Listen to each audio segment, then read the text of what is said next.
On est enfermé 24 heures sur 24, 7 jours sur 7. Dans cet épisode de Derrière les barreaux, la surpopulation pénitentiaire menace de provoquer une émeute dans la prison. Lâchez-moi, laissez-moi tranquille. Les plus jeunes détenus craquent sous la pression. Ne prenez pas tout votre temps, c'est moi votre chronomètre.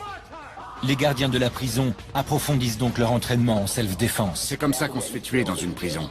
On peut pas s'imaginer ce que c'est de travailler ici tant qu'on n'en a pas fait l'expérience.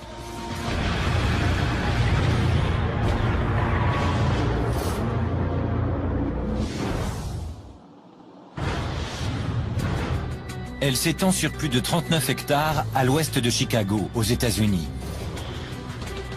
Al Capone et le tueur en série John Wayne Gacy y ont été incarcérés. On a exécuté des assassins entre ces murs.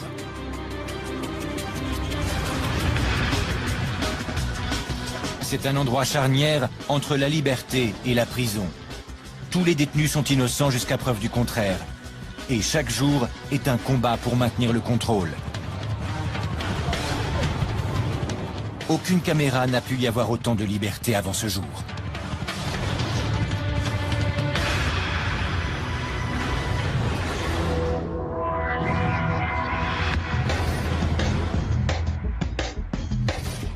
La prison du comté de Cook est le plus grand établissement pénitentiaire des États-Unis. Mais la surpopulation est une menace constante.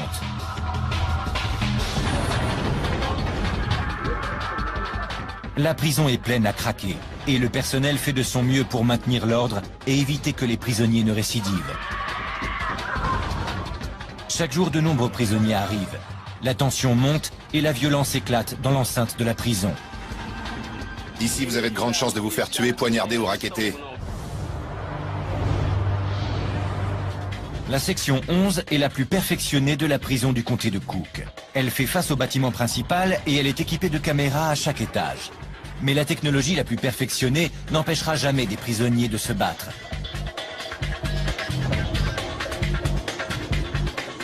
Les caméras de surveillance de haute technologie du bâtiment filment Joshua Townsell, 21 ans, alors qu'il s'approche d'Eric Miranda, 31 ans, un prisonnier de longue date. Les deux détenus ont un compte à régler à propos d'une télévision cassée. Il s'est approché de moi, aussi vicieux qu'un serpent. Il m'a parlé gentiment, comme si de rien n'était, pour me mettre en confiance. Joshua Townsell est agressif et il mesure 2 mètres. Il prend Eric Miranda par surprise. Je me suis retourné, il m'a frappé. Et impossible de me défendre. Il y a des détenus dans la salle, mais pas de gardien en vue pour protéger Eric Miranda. Il est seul face à un ennemi beaucoup plus imposant que lui. Je l'ai frappé plusieurs fois au visage. Je l'ai éclaté contre les marches et je suis parti. Pendant ce temps-là, l'un des membres du groupe de Joshua Townsell agresse l'ami d'Eric Miranda. Joshua s'éloigne alors qu'Eric s'écroule sur le sol. Je peux pas ouvrir la bouche complètement, parce que toute ma mâchoire est encore gonflée. J'ai une dent qui me gêne, il va falloir l'arracher. Il m'a fait mal. Il m'a vraiment fait très mal. Lorsque les prisonniers craquent, il y a toujours quelqu'un qui trinque. Et impossible de prévoir ce qui déclenche leur violence. Je leur tombe dessus et je leur montre bien que je plaisante pas.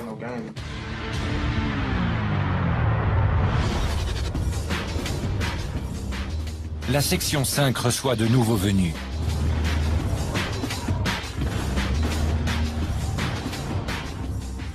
Chaque jour, la tension monte, alors que 300 nouveaux détenus arrivent tout droit des rues de Chicago. Ils sont accusés de différents crimes et délits, depuis la conduite en état d'ivresse jusqu'au meurtre.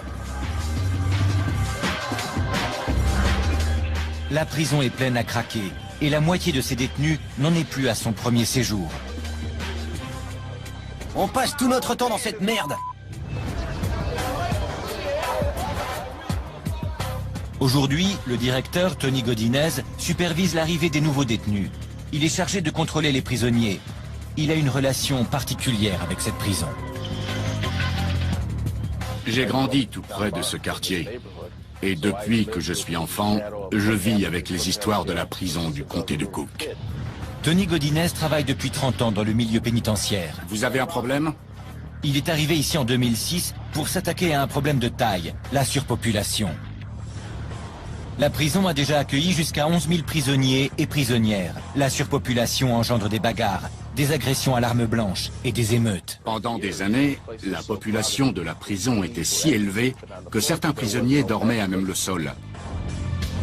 La stratégie du directeur consiste à séparer les éléments les plus dangereux du reste des prisonniers. À quel étage? Dites-moi, vous avez fait combien de séjours ici? Un certain nombre. Je voulais vous poser une question. Quand est-ce que vous pensez ne plus revenir? Il sait parfaitement que la prison est toujours pleine à craquer. Il y a tellement de mouvements dans cette prison qu'il suffit de quelques individus problématiques pour perturber le reste des détenus.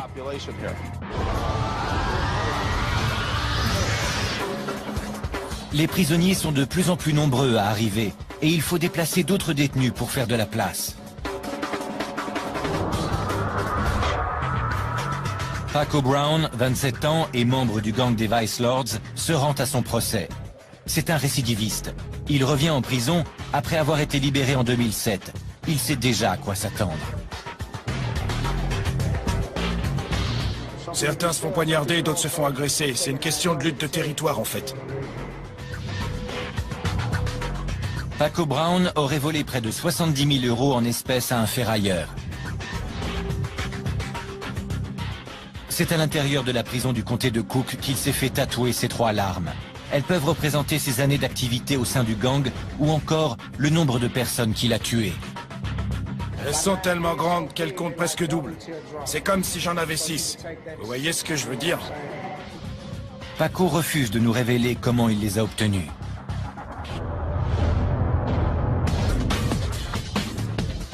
À leur arrivée, tous les types de criminels se retrouvent dans la même pièce. Les meurtriers présumés et les membres de gang, tout comme les prostituées transsexuelles. Isaiah Whitehead mesure 1,90 m et il ne passe pas inaperçu.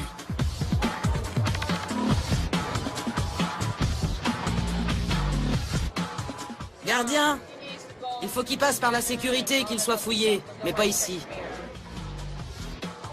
Cette fois-ci, Isaiah a été arrêté pour vol.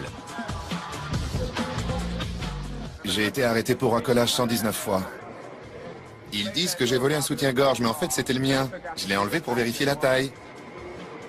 C'est pour ça qu'ils m'ont arrêté. Une fois en prison, Isaiah va devoir affronter les autres détenus, qui s'imagineront qu'il est faible. Il ne voit qu'une fille. Mais Isaiah ne se laissera pas faire. Faut savoir se défendre et les remettre à leur place. Ils vous traitent d'homosexuels ou de transsexuels. Certains prisonniers, enfermés avec des membres de gangs ou de dangereux criminels, craignent pour leur vie.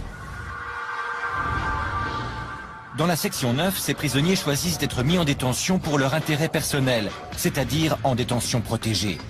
Reconnaissables à leur combinaison jaune, ils préfèrent sacrifier la liberté dont ils pourraient profiter dans le grand quartier et être en sécurité. Ils passent 23 heures par jour dans leur cellule, ce qui réduit les chances d'entrer en contact avec leurs ennemis ou les brutes qui les persécutent. Ryan Malik, 20 ans, a été arrêté après s'être drogué avec du cannabis et du Xanax et avoir dévalisé une station essence.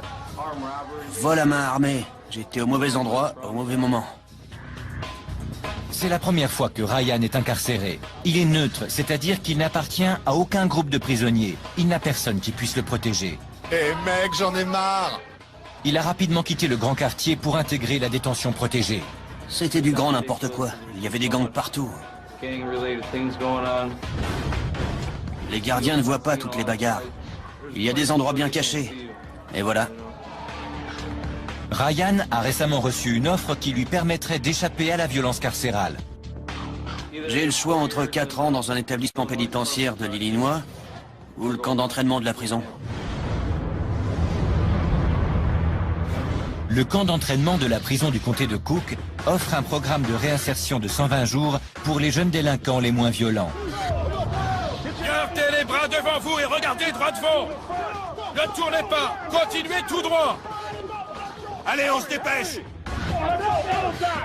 Le sergent Paul Wharton fait passer 18 semaines infernales à 48 jeunes détenus. Oui, mon sergent! Qu'est-ce que tu fais? Retourne à ta place. Tu bougeras quand on te le dira. C'est le premier jour. Concentrez-vous sur moi. Vos camarades n'en ont rien à faire de vous. Tous les détenus du camp d'entraînement ont plaidé coupables lors de leur procès. Contre le mur. Allez, plus vite. En échange, le juge les a envoyés dans ce camp. Allez, on se dépêche. S'ils quittent le programme ou qu'ils en sont exclus, ils devront effectuer la totalité de leur peine. Ne prenez pas tout votre temps. C'est moi votre chronomètre. À suivre, un détenu craque et ne supporte plus la vie en prison.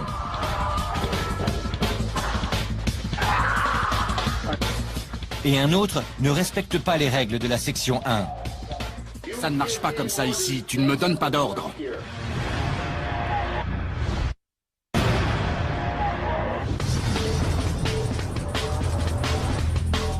La prison du comté de Cook à Chicago aux États-Unis. Les cellules sont pleines et la tension monte parmi les détenus. La situation est véritablement explosive.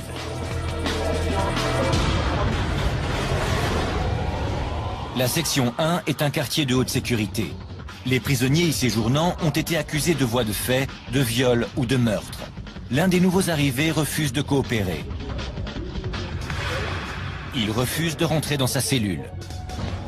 Le lieutenant Lal Darman, en poste, essaie une technique utilisée avec les enfants. Il va compter jusqu'à 3. Je vais te demander 3 fois d'entrer dans ta cellule. Si tu refuses la 3e fois, je t'enverrai du gaz. Le détenu refuse de bouger. Laissez-moi passer. Si le prisonnier devient agressif, les gardiens filmeront la scène et les images viendront compléter son dossier juridique. Les autres, reculez. Pour éviter qu'une arme ne termine dans les mains d'un détenu, les gardiens ne sont pas armés. Ils utilisent un gaz incapacitant pour maîtriser les prisonniers qui posent problème. Tandis que le lieutenant Lal Darman prépare son vaporisateur, le sergent Crook tente de convaincre une dernière fois le détenu de rentrer dans sa cellule. Il s'exécute enfin. Il faut que tu gères ce problème tout seul, avec ton cerveau. Tu es en prison, pas à l'hôtel. Ça ne marche pas comme ça ici, tu ne me donnes pas d'ordre.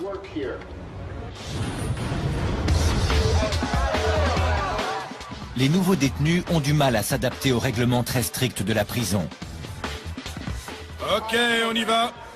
Ils doivent marcher quand on le leur ordonne, se lever quand on leur dit de se lever et se coucher quand on leur en donne l'ordre. Ils ont l'impression d'être traités comme des enfants, et c'est le cas.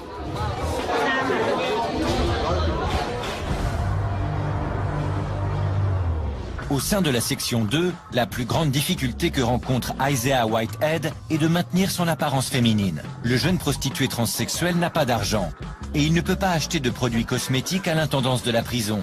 Ses habitudes esthétiques et son look sont donc radicalement différents. La dernière fois que vous m'avez vu, j'étais pas complètement rasé. Mais j'étais pas aussi poilu que je le suis maintenant. C'est loin d'être l'idéal. Isaiah n'a pas les moyens de payer sa caution fixée à 150 €.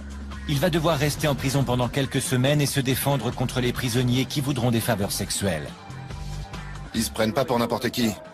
Mais si dehors une jolie fille, aussi jolie que moi, quand je peux me pomponner, ne leur adresse pas la parole, pourquoi je le ferais?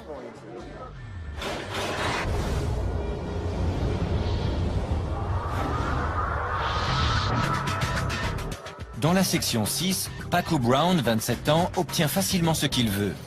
Ce n'est pas la première fois qu'il séjourne à la prison du comté de Cook, et sa réputation lui permet de se faire respecter. Je connais presque tout le monde ici.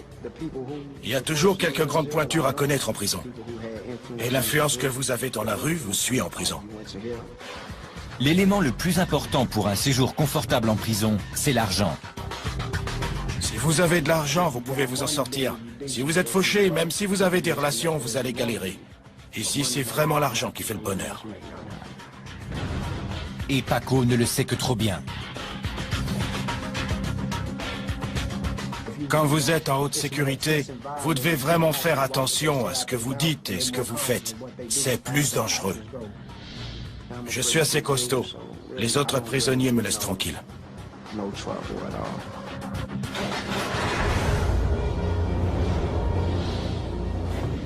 Pour échapper à la prison, certains détenus optent pour le camp d'entraînement. De nombreux prisonniers attendent pendant des mois de pouvoir intégrer ce programme.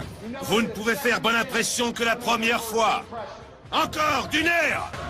Si ces jeunes délinquants terminent le camp d'entraînement et sont relâchés, ils ont 2 fois moins de chances de récidiver que les autres détenus. C'est bien compris? Oui, mon sergent! Le camp d'entraînement est extrêmement strict. Les prisonniers doivent faire de l'instruction, assister à des cours, et les sergents instructeurs passent leur temps à leur hurler dessus. Vous devriez avoir honte. Recommencez. Allez, plus vite. Levez bien votre plateau et gardez les pieds serrés.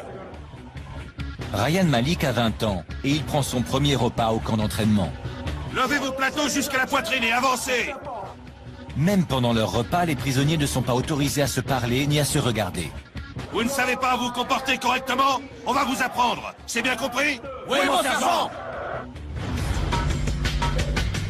Les prisonniers qui refusent d'obéir aux ordres sont vite remis à leur place. Va au coin.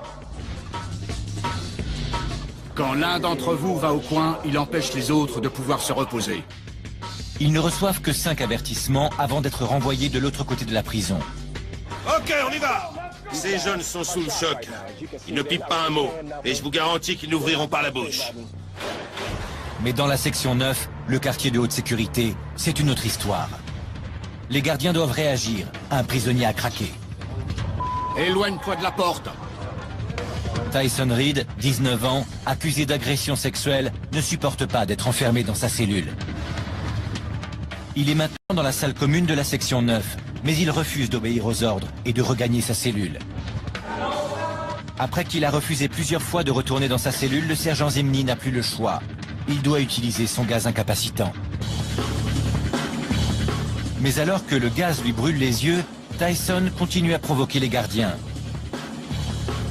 Il trébuche et le sergent Zimny en profite pour l'aveugler à nouveau. Cette fois-ci, le gaz est efficace. Ok, retourne-toi et mets les mains derrière le dos. Tout de suite! Mets les mains derrière le dos! Les gardiens parviennent à maîtriser le délinquant agité et l'emmènent pour qu'il se nettoie le visage. Enferme-le. Enfoiré. Dans la section 6, un jeune agressif est emmené après avoir frappé un gardien. Ne t'avise pas de me toucher. Reste tranquille. Il a refusé les menottes et a frappé un gardien au visage.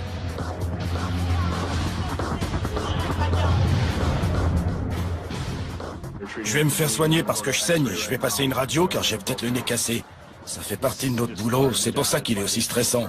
On peut pas s'imaginer ce que c'est de travailler ici tant qu'on n'en a pas fait l'expérience. Personne ne peut comprendre ce que c'est. Lorsque les détenus deviennent violents, c'est à la brigade criminelle de renseignement, la CIU, de les traduire en justice. Dans la section 9. Tyson Reed est accusé d'avoir craché sur un gardien. Il n'a créé que des problèmes depuis son dernier incident il y a quelques jours. Le jeune homme de 19 ans reçoit donc la visite des inspecteurs du CIU, Joe Duganzik et Jim McCaffrey.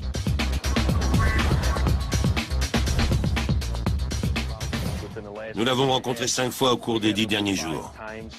C'est une menace pour les autres à chaque fois qu'il sort de sa cellule. Tyson Reed, est-ce qu'on peut le voir? Asseyez-vous, monsieur Reed. Tyson Reed essaie d'abord de passer pour un idiot. Vous vous souvenez de l'incident? On m'en a parlé aujourd'hui. On vous en a parlé? Vous ne vous souvenez pas de l'incident? Non, je m'en rappelle pas du tout. Pas du tout? Non. Tyson change bientôt sa version des faits et admet avoir craché sur le gardien. Les inspecteurs sont surpris quand il leur révèle pourquoi il a agi ainsi. Il cachait un mélange dégoûtant dans sa cellule pour le jeter sur les gardiens qui passaient. Vous prépariez un mélange pour ensuite le jeter sur les personnes qui passaient. Et c'était quoi ce mélange? C'était de la pisse avec du désinfectant, de la crème et de la poussière. Lorsque le gardien a mis la main sur sa décoction, Tyson s'est énervé. Je lui ai craché à la figure, parce qu'il avait mis le souk dans mes draps et mon lit. Oui, je lui ai craché à la figure. Pourquoi vous ne l'aimez pas? Qu'est-ce qu'il vous a fait? C'est normal que ce ne soit pas votre meilleur ami, mais il doit faire son travail. Je m'en fous, moi, de son boulot. Le mobile de Tyson est très simple. Il veut qu'on le laisse tranquille. J'aime personne. Je veux pas voir d'autres prisonniers comme moi.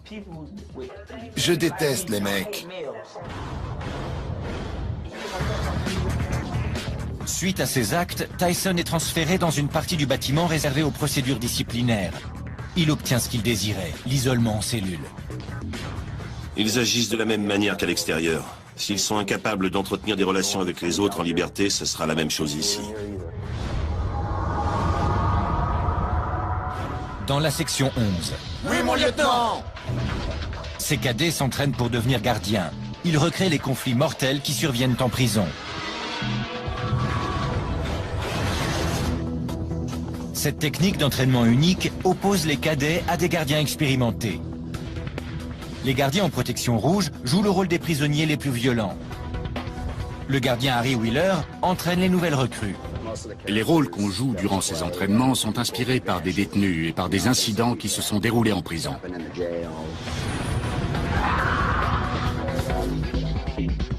Les élèves rencontrent immédiatement des problèmes dès qu'ils demandent aux faux prisonniers de regagner leurs cellules.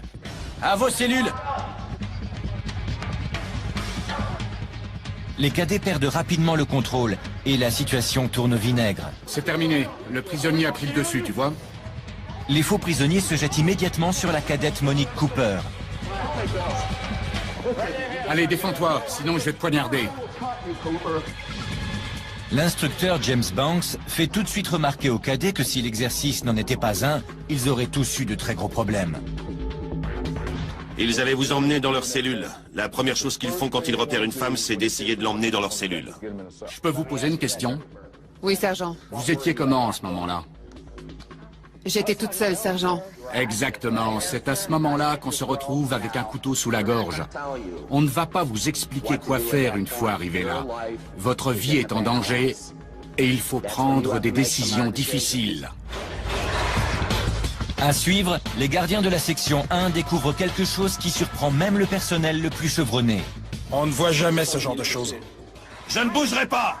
Et les cadets doivent faire face à une situation terrifiante. J'ai récupéré l'arme!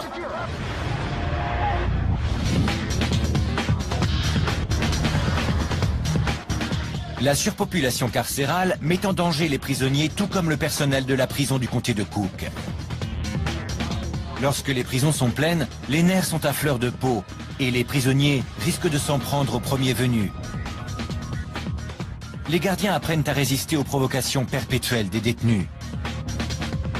Ils se mettent à vous insulter, à faire des remarques racistes ou à vous parler de votre mère avec qui ils prétendent avoir eu des relations intimes. Ils vous tapent sur le système. L'entraînement des élèves gardiens leur apprend à résister à ce genre de provocation. Harry Wheeler et les autres instructeurs portent des protections rouges. Ils vont simuler les situations violentes que les gardiens d'une prison doivent affronter. Au cours du dernier exercice, les cadets n'ont pas su garder la situation sous contrôle et Monique Cooper était sur le point d'être traînée dans une cellule. Ils doivent maintenant faire face à un autre type de problème. Je vais te poignarder.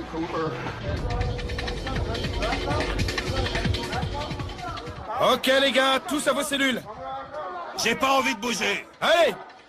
Je ne bougerai pas! Pour cet exercice, les cadets devront faire face à une émeute. À terre! Les détenus dissimulent encore des armes improvisées. Mais cette fois-ci, les cadets savent à quoi s'attendre. Lâche ton arme! Je te dis de lâcher ton arme! C'est bon, j'ai récupéré l'arme. Les cadets travaillent en équipe pour reprendre le contrôle de l'étage avant que les prisonniers n'aient le temps de prendre le dessus. Laisse-toi faire! Arrête de résister! Même l'instructeur Harry Wheeler est neutralisé. Une fois l'exercice terminé, les cadets sont félicités par leurs instructeurs. J'espérais traîner quelques filles dans les cellules, mais ça n'a pas été possible. Non, impossible. C'est que tu n'as pas bien fait ton boulot. C'est eux qui ont bien travaillé.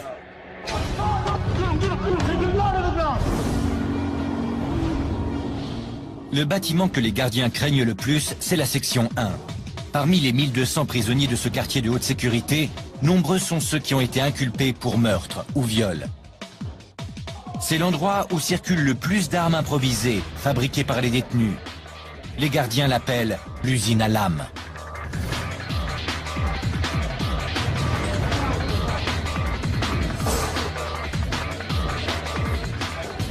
À l'étage E4, les gardiens effectuent une fouille des cellules. Ils suspectent certains prisonniers de préparer un affrontement.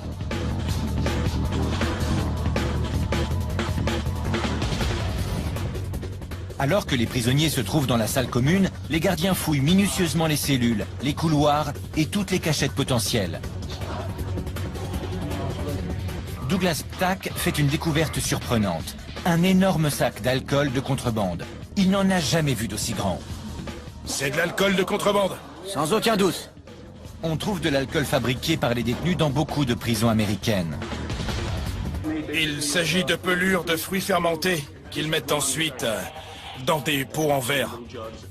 Les gardiens continuent leur fouille à la recherche d'armes. Willie Robinson découvre quelque chose de très inquiétant. Une lame en métal de 10 cm cachée sous des produits d'entretien. Il ne plaisante pas, il avait l'intention d'attaquer quelqu'un. On peut tuer un homme avec une lame comme ça. Ce n'est pas une lame comme les autres. Il y a une rainure sur le côté qui sert de rigole pour que le sang puisse s'écouler plus rapidement que lors d'une hémorragie ordinaire et qu'elle puisse donc tuer plus rapidement. On ne voit jamais ce genre de choses. C'est peut-être pour liquider quelqu'un. Un gang cherche peut-être à se protéger d'un gang rival. Au camp d'entraînement de la prison, un détenu en possession d'une telle lame serait tout de suite envoyé devant un juge. Les prisonniers ne sont pas libres de leurs mouvements pour éviter de possibles bagarres.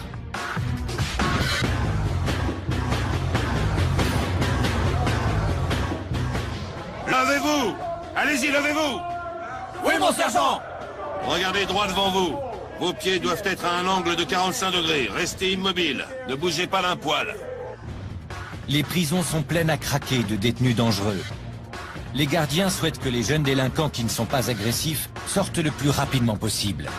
Alignez-vous par 3. Gardez les yeux devant vous. Ryan Malik purge une peine pour vol à main armée. Pour lui, le choix qu'il a à faire est évident. Je peux passer 4 ans en prison ou venir ici et repartir à zéro. Les méthodes du programme de réinsertion ont prouvé leur efficacité. 50% des prisonniers qui purgent leur peine dans les autres bâtiments de la prison récidivent, alors que seulement 20% des prisonniers du camp d'entraînement retournent en prison. Je suis très sérieux, aussi vite que vous le pouvez. Mais pour James Hughes, qui a intégré le camp d'entraînement, ces statistiques ne sont pas convaincantes.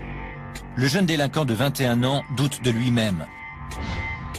Il rencontre le directeur du camp, John Harrington. Détends-toi. Le capitaine m'a dit que tu voulais abandonner le camp, c'est vrai? Oui, monsieur le directeur. Tu veux bien m'expliquer pourquoi? Je me mets facilement en colère. Et j'ai peur de frapper un gardien à nouveau si je reste. Tu pourrais frapper quelqu'un? Oui, c'est ça. James est accusé de possession de drogue, notamment de 34 pilules d'ecstasy. S'il quitte le camp, il devra purger une peine de 3 ans de prison. 3 ans. 3 ans, d'accord. Tu ne préfères pas sortir d'ici dans 18 semaines plutôt que dans 3 ans? Si, monsieur. Tu n'as passé qu'une journée ici. Oui. Je crois que tu devrais être un peu plus patient. Reste encore une nuit et réfléchis. Il ne lui faut pas longtemps pour se décider. En résumé, James Hughes va quitter volontairement le camp d'entraînement. Il est parfaitement conscient qu'il va retraverser la rue et rester de l'autre côté. Il préfère passer 3 ans en prison que 4 mois en camp d'entraînement. Il est reconduit dans sa cellule avant d'être transféré en prison.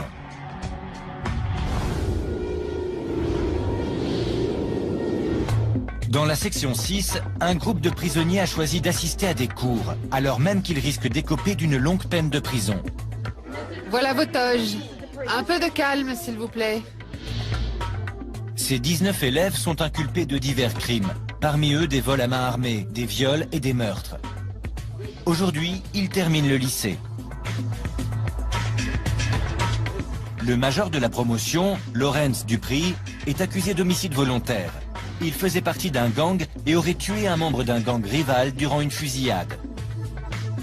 Nous tous, ici présents, nous ferons ce que chacun doit faire dans la vie.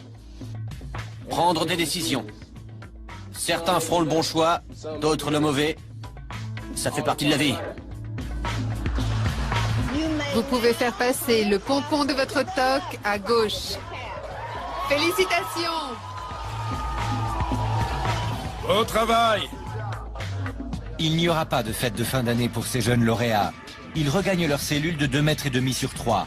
Ils resteront en prison jusqu'à ce qu'ils soient condamnés ou déclarés innocents. Vous avez en face de vous le major de la promo, qui retourne à sa cellule. La partie de la section 9 réservée aux étudiants est tout aussi dangereuse que le reste de la prison. Avancez! Une unité spéciale appelée équipe tactique d'urgence est chargée de maintenir l'ordre chez les détenus. On effectue des fouilles quotidiennes, ça n'arrête jamais. C'est notre travail. Chaque année, environ 100 000 détenus séjournent à la prison du comté de Cook. Même s'ils sont présumés innocents tant qu'ils n'ont pas été reconnus coupables, ils pourraient représenter une menace pour les autres détenus ou le personnel de la prison. Leur séjour dans cette prison n'est pas leur punition. C'est simplement un moyen de les séparer du reste.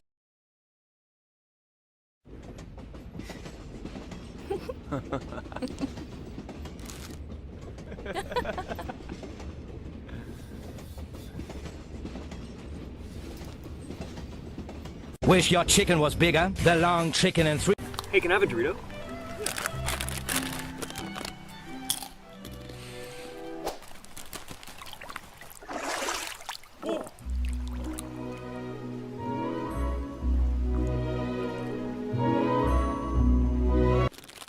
Nice catch. Mom, Dad, this is Cindy. Cindy, yes. So nice to meet both of you. It's nice to meet you finally. Travis has told us so much about you. All good things, I hope. Yes, of course. Good. Please, Thank welcome. you. Oh, Mom, no. Dad, this is Shannon. Oh, hi. Shannon. And this is Aaron. Hey, cutie. That is Jessica. Jenny, Sarah, Megan, Hi. Nicole, Elizabeth.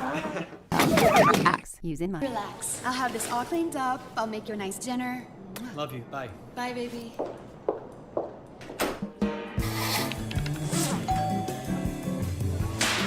What are you looking at? Get in here. Scrub it! I am. Get in here. What do, buddy? What? 2 cups flour. Stir. Don't speak. Faster. Stir. Wow. You like? I slaved all day. De la société. Lorsque des prisonniers dépassent les limites, le directeur Tony Godinez ne peut pas se permettre d'y penser à 2 fois. Hors de question de supporter des comportements difficiles. En cas de problème qui pourrait menacer la sécurité de la prison, on envoie une équipe.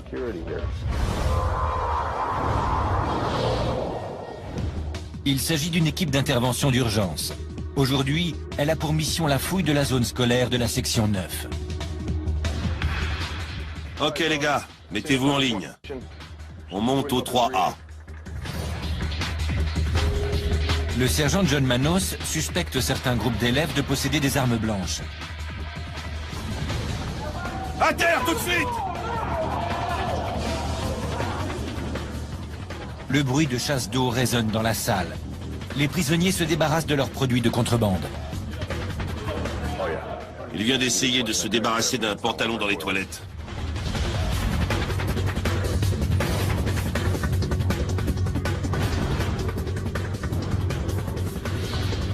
Il découvre des messages codés passés d'un détenu à un autre.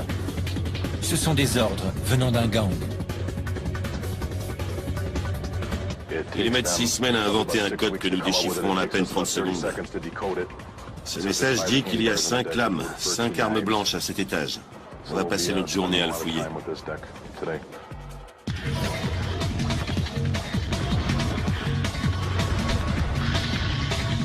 Tout indique qu'une guerre des gangs est sur le point d'éclater. C'est vraiment n'importe quoi. Le sergent Manos sait parfaitement d'où provient le message. J'ai des informations qui laissent à penser que ce message provient de cette cellule. Si ces objets sont utilisés, t'en subiras les conséquences. Si tu caches des choses dans ta cellule, tu ferais mieux de me le dire tout de suite. Le silence du prisonnier vient confirmer les soupçons du sergent. Ces détenus pourraient cacher quelque chose. J'ai également remarqué que certains détenus avaient placé leur matelas devant la porte de leur cellule. Ça peut signifier que l'atmosphère est tendue et qu'ils ont peur de se faire surprendre pendant leur sommeil. Les lames ne sont pas retrouvées.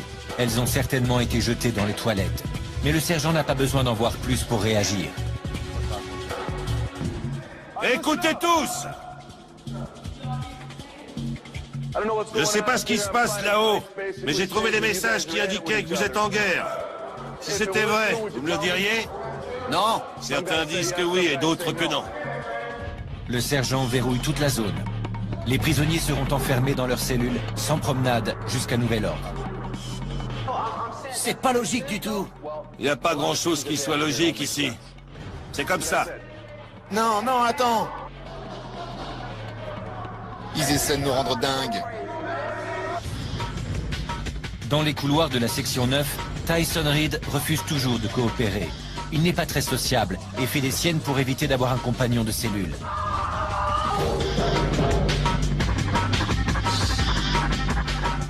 Depuis qu'il a craché sur un gardien, il a été accusé de 5 ou 6 autres délits.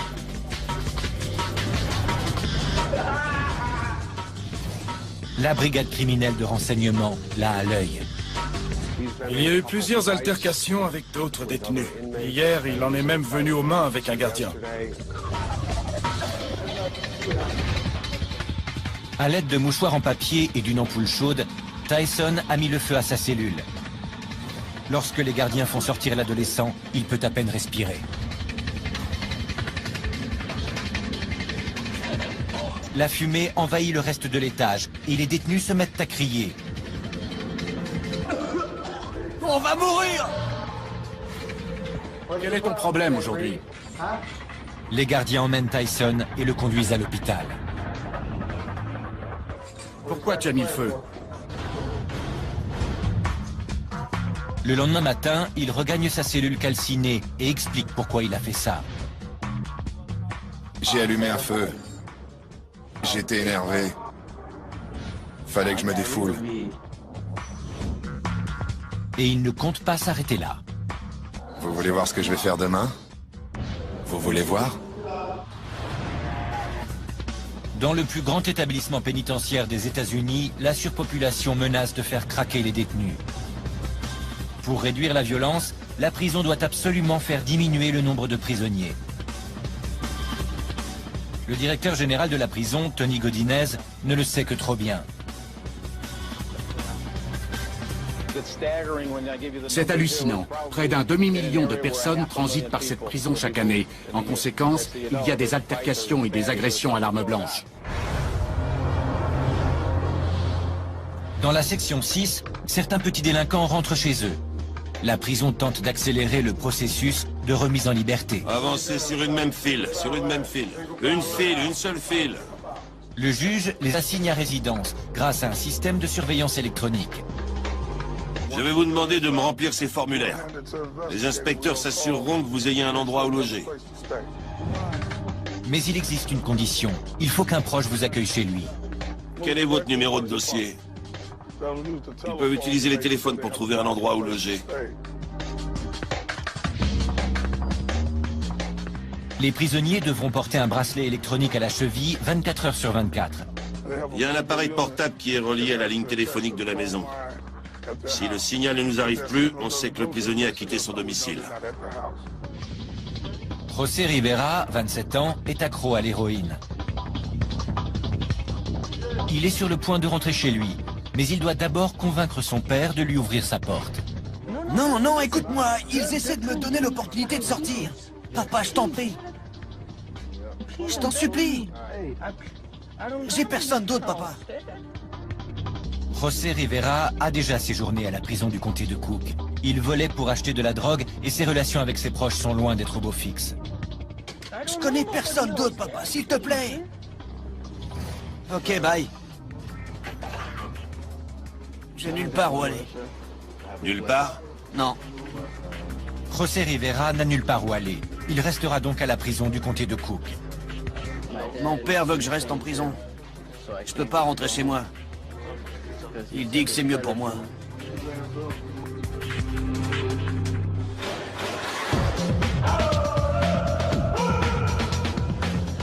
Asseyez-vous.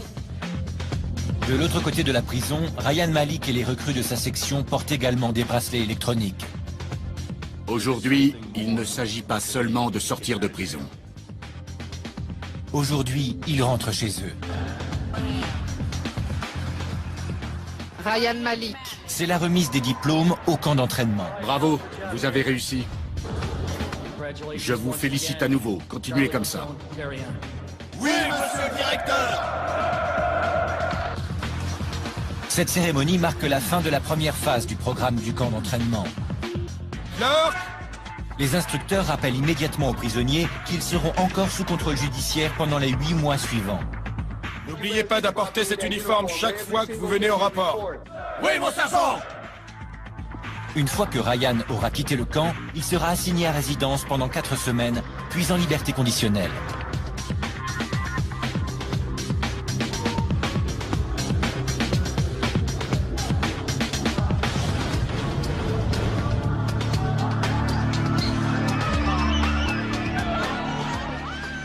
La mère de Ryan est persuadée que son fils ne reverra plus l'intérieur d'une prison.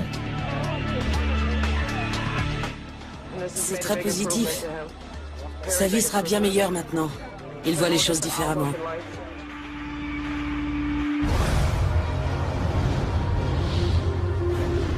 Mais certains détenus reviennent à la prison du comté de Cook. À l'extérieur de la section 11, des gardiens ont découvert un problème préoccupant. Un point faible dans le système de sécurité. Les gardiens découvrent 2 personnes au comportement suspect sur le terrain de la prison. Comment êtes-vous sorti de prison? J'ai purgé ma peine. Et vous étiez où? Dans la section 11. Les 2 hommes ont été relâchés il y a quelques heures à peine. Les gardiens m'ont communiqué par radio qu'ils t'avaient vu jeter de la contrebande. C'est pas vrai. Vous dites que c'était un caillou? Oui. Ne bougez surtout pas d'ici, je dois informer mon supérieur. Le sous-directeur de la section 11, Daniel Morecci, ne croit pas un mot de cette histoire. Ils prétendent qu'ils essayaient simplement d'attirer l'attention de leurs anciens codétenus. Mais nous sommes en train de fouiller à l'intérieur pour vérifier s'ils ne leur ont pas transmis de la drogue ou des armes.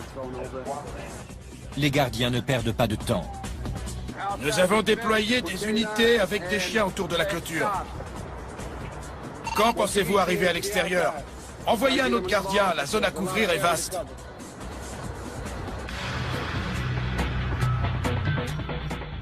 Une fouille minutieuse de toute la zone ne donne rien. Si de la drogue ou des armes ont été transmises à la section 11, elles ont maintenant disparu au cœur de la prison. On ne sait pas ce qu'ils ont jeté. Ils disent qu'il s'agissait seulement de cailloux, qu'ils voulaient dire au revoir à leurs amis restés à l'intérieur. Aucune preuve n'ayant été retrouvée, les 2 suspects sont relâchés.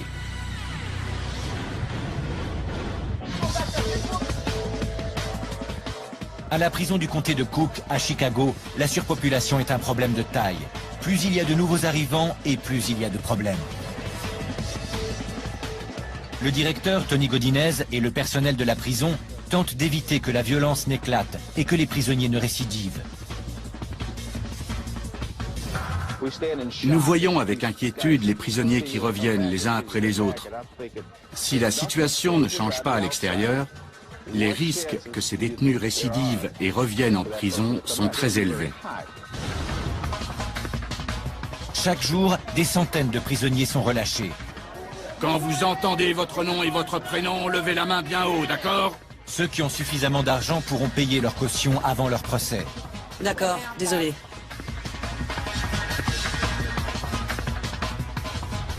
Les prisonniers ressortent de la même façon qu'ils sont arrivés. Certains ne remettront jamais les pieds dans une prison